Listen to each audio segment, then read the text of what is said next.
नमस्कार दोस्तों, मैं हूं रामवत सिंह यादव। आप देख रहे हैं ग्रैंडपा गार्डन। दोस्तों, ग्रैंडपा गार्डन में बाबा विश्वनाथ की नगरी काशी से आपका हार्दिक स्वागत है। दोस्तों, ज़्यादा लोगों की समस्या रहती है कि उनके बैगन के पौधे में फूल नहीं आता है। अगर फूल आता है तो वो फल में कन्वर्ट नहीं होता है। आप मेरा ये बैगन का पौधा देखिए, यहाँ पे फूल भी आते हैं और सारे फूल फल में भी कन्वर्ट होते हैं। तो दोस्तों, आप को हम एक ऐसे फर्टिलाइज़र के बारे में बताएंगे जिसको इस्तेमाल करने से आपके बैगन के पौधे में फल भी आएंगे और फूल भी आएंगे। वीडियो बहुत इंपॉर्टेंट है। अगर बैगन में अच्छा फल फूल आप पाना चाहते हैं तो इस वीडियो को लास्ट तक देखिए।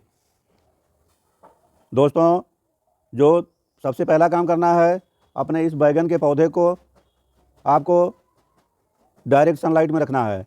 इसको कम से कम 5 से 8 घंटे रोज़ धूप मिलना ही चाहिए। अगर आपका पौधा छाया में है तो उसे धूप में रख दीजिए। दूसरा काम करना है, आपको इसके मिट्टी की गुड़ाई कर देना है। गमले में अगर कोई खरपतवार है तो उसे निकाल दीजिए, क्योंकि हम अपने गमले से बराबर खरपतवार साफ़ करते रहते हैं, इसलिए खरपतवार कोई नहीं है। गुड़ाई की बात है तो इस तरह से हल्की हल्की गुड़ाई कर देंगे, ज़्यादा गहरी गुड़ाई नहीं करेंगे। इसकी जड़ नहीं कटनी चाहिए। इस तरह से ये हल्की गुड़ाई हमने कर दिया। दोस्तों, इसके बाद ध्यान देने वाली बात यह है कि ये फल के वजन से, ये सब देखिए कितने सुंदर कितने अच्छे फल लगे हैं, और फल के वजन से ये पौधा नीचे को लटक जाता है। तो हमें 1-2 स्टिक लेकर के और उसके सहारे इस पौधे को सुतली से बांध के इसको खड़ा रखना है, ताकि यह गमला के चारों तरफ नीचे ना झुकने पाए। तो इस तरह से ये काम कर लेंगे। दोस्तों, इसके बाद हमें क्या करना है, अपने पौधे को देखेंगे, जहाँ कहीं भी सूखे पत्ते हैं, पीली पत्तियाँ हैं, पुरानी पत्तियाँ हैं, या अपने पौधे का कोई भाग सूख रहा है या कोई भाग रोगग्रस्त है, तो उसे काट के तुरंत पौधे से बाहर कर देना है। ये देखिए, हमने अभी इतनी सूखी पत्तियाँ इस अपने पौधे से काट के साफ़ किया। दोस्तों, हमने गुड़ाई कर दिया। गुड़ाई करने के बाद इसमें हम नेचुरल ऑर्गेनिक खाद डालेंगे। ये देखिए, ये हमने एक गमले के लिए 100 ग्राम गोबर की खाद लिया है, और ये 100 ग्राम के लगभग किचन वेस्ट और पत्तों की खाद है, ये दोनों खाद। और ये देखिए, हमने इतनी मात्रा ये नीम खली का लिया है। तो ये हम गोबर की खाद सड़ी हुई, ये पत्तों की खाद जो पूरी तरह से कंपोज हो गई है, और ये नीम खली की खाद, ये तीनों को एक साथ मिक्स करके अपने इस गमले में डालेंगे। दोस्तों, इस तरह से ये खाद का मिश्रण तैयार है। इसमें हमें 2 चीज़ और मिलाना है। ये 2 चीज़ कौन सी है, ये देखिए। एक ये हल्के पीले रंग का पाउडर है, इसकी मात्रा हमने ये 1 चम्मच के बराबर लिया है। ये पाउडर प्लस ये दूसरी कटोरी में देखिए, ये देखिए, ये क्या चीज़ है। तो इन दोनों के विषय में हम आपको आगे जानकारी देंगे, कृपया वीडियो को कंटिन्यू रखिए। तो ये मात्रा हमने कई पौधों के लिए लिया है। ये इसमें देखिए थोड़ा सा 1 ग्राम के आसपास, इस तरह से इतनी मात्रा हमने ये एक पौधे के लिए डाल दिया। और ये जो मात्रा हमने ये छोटे छोटे टैबलेट का लिया है, इसकी इतनी मात्रा 1 ग्राम की मात्रा इसको भी डालेंगे। ये भी इसमें हम इस तरह से अपने खाद में मिला दिए। अब इसे पुनः मिक्स किए, और मिक्स करके हम इसे अपने गमले में इस तरह से कुछ चारों तरफ फैला देंगे। बस इतनी मात्रा, और पुनः गुड़ाई कर देंगे।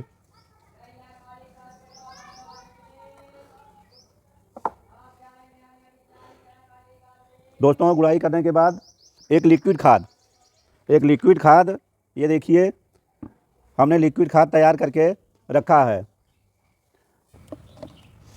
दोस्तों, ये देखिए, सरसों की खली का लिक्विड हमने तैयार कर लिया। इसे पानी में 5 दिन पहले भिगो दिया था। यह खाद फर्टाइल होकर तैयार है। ये देखिए, एकदम गाढ़ा घोल है। इस खाद को हम अपने ब्रिंजल के बैगन के पौधे में डालेंगे। ये देखिए, केवल इतनी मात्रा लेंगे और इसको पानी से भर लेंगे। ये देखिए, इसमें पानी रखा हुआ है। ये हमने अपने इस सरसों की खली मस्टर्ड केक फर्टिलाइज़र को डाइल्यूट कर लिया और इसे हम अपने इस बैगन के पौधे में डाल देंगे इस तरह से, इसके जड़ के चारों तरफ। और इसमें 1 गिलास और ये पानी डाल देंगे। दोस्तों, इस सरसों की खली की खाद से नाइट्रोजन, पोटास और फास्फोरस हमारे बैगन के पौधे को तीनों अच्छी मात्रा में मिलेगा। इससे हमारे बैगन के पौधे को तेज़ी से बढ़ने में मदद मिलेगी, इस पे फूल और फल आने में भी मदद मिलेगी, क्योंकि इसमें सरसों की खली में नाइट्रोजन भी होता है, फास्फोरस भी होता है और पोटेशियम भी होता है। दोस्तों, आज हमने सरसों के खली की खाद डाला। आज के 10 दिन के बाद ये देखिए, ये हमने चाय के पत्ती से लिक्विड खाद तैयार करके रखा है। इसका वीडियो भी मेरे चैनल में मौजूद है। अगर आप चाहें कि किस तरह से चाय के पत्ती की खाद बनाते हैं तो आप वहां जाके देख सकते हैं। तो 10 दिन के बाद हम अपने ब्रिंजल के पौधे में ये चाय के पत्ती की खाद देंगे। और अगले 10 दिन के बाद ये देखिए, इस बॉटल में हमने प्याज के छिलके का, ओनियन पील का ये लिक्विड फर्टिलाइज़र तैयार करके रखा है। तीसरी बार इसे प्रयोग करेंगे। अभी हमने सरसों की खली का लिक्विड दिया। 10 दिन के बाद इस बोतल से चाय के पत्ती का लिक्विड खाद देंगे और अगले 10 दिन पे ये ओनियन पील का खाद देंगे। तो दोस्तों, इस तरह से इस गमले के अंदर खाद देने की बात हो गई। अब हम इसमें एक चीज़ का छिड़काव करेंगे, अपने इस ब्रिंजल के पौधे पे छिड़काव करेंगे। हम जो छिड़काव करने जा रहे हैं, देखिए, एक हमने बॉटल लिया है, स्प्रे बॉटल। इसमें 2 लीटर पानी ले लिए हैं। पानी के अंदर हैंड वाश की 8-10 बूंदें डाल दिए हैं और इसमें हम 2 ढक्कन नीम ऑयल, ये देखिए इस शीशी में नीम ऑयल रखा हुआ है, एकदम शुद्ध नीम ऑयल है। 2 ढक्कन डालेंगे और इसे हिला करके इस पर स्प्रे करेंगे।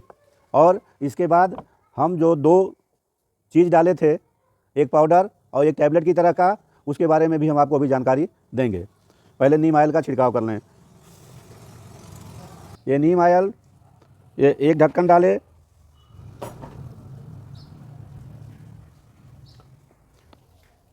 ये दूसरा ढक्कन डाल दिए।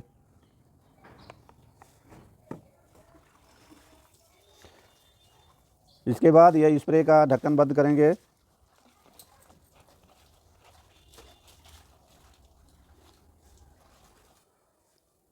इस तरह से ये स्प्रे बॉटल में नीम ऑयल को हमने घोल लिया है। अब इसका अपने पौधे पे अच्छी तरह से छिड़काव कर देंगे।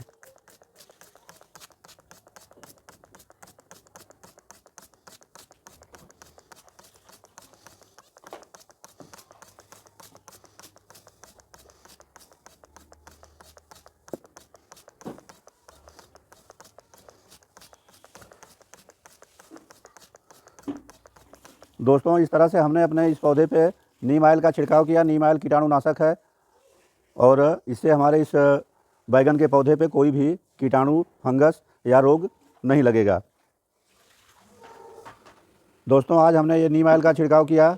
आज से 15 दिन के बाद इसके ऊपर हम इप्सम साल्ट का छिड़काव करेंगे।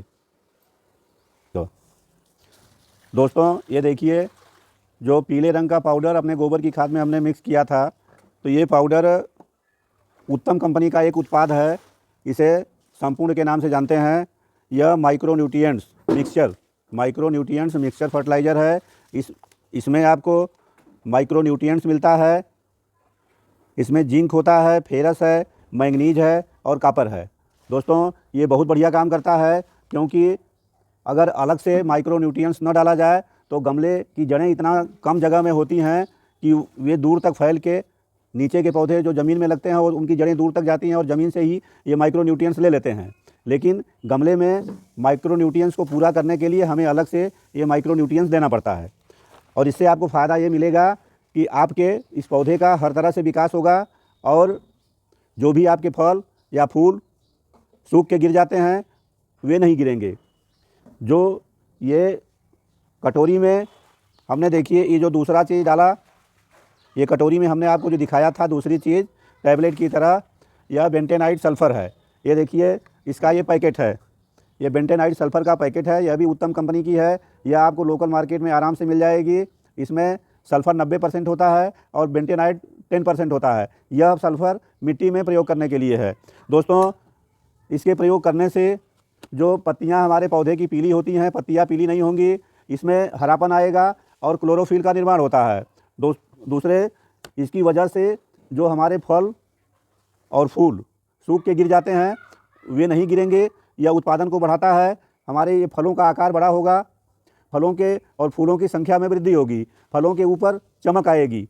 तो दोस्तों, इस तरह से हमने आपको इस बैगन के पौधे के देख रेख के विषय में आपको जानकारी दिया। अगर आप मेरे पौधे में देख रहे हैं कितने सारे फल लगे हैं। ये फल अभी छोटे हैं, बड़े बड़े साइज़ के होते हैं। इस छोटे से पौधे से ही कम से कम 4-5 किलो बैगन मैं अब तक हार्वेस्ट कर चुका हूँ। तो दोस्तों, अगर आपको भी इस तरह का फल अपने बैगन में लेना है तो आप मेरे बताए तरीके से अपने बैगन का केयर करिए। वीडियो यहीं समाप्त करते हैं और आपसे निवेदन करते हैं कि अगर आपने अब तक मेरे चैनल को सब्सक्राइब नहीं किया है तो सब्सक्राइब कर दीजिए, लाइक करिए, शेयर करिए। बहुत बहुत धन्यवाद। जय हिंद।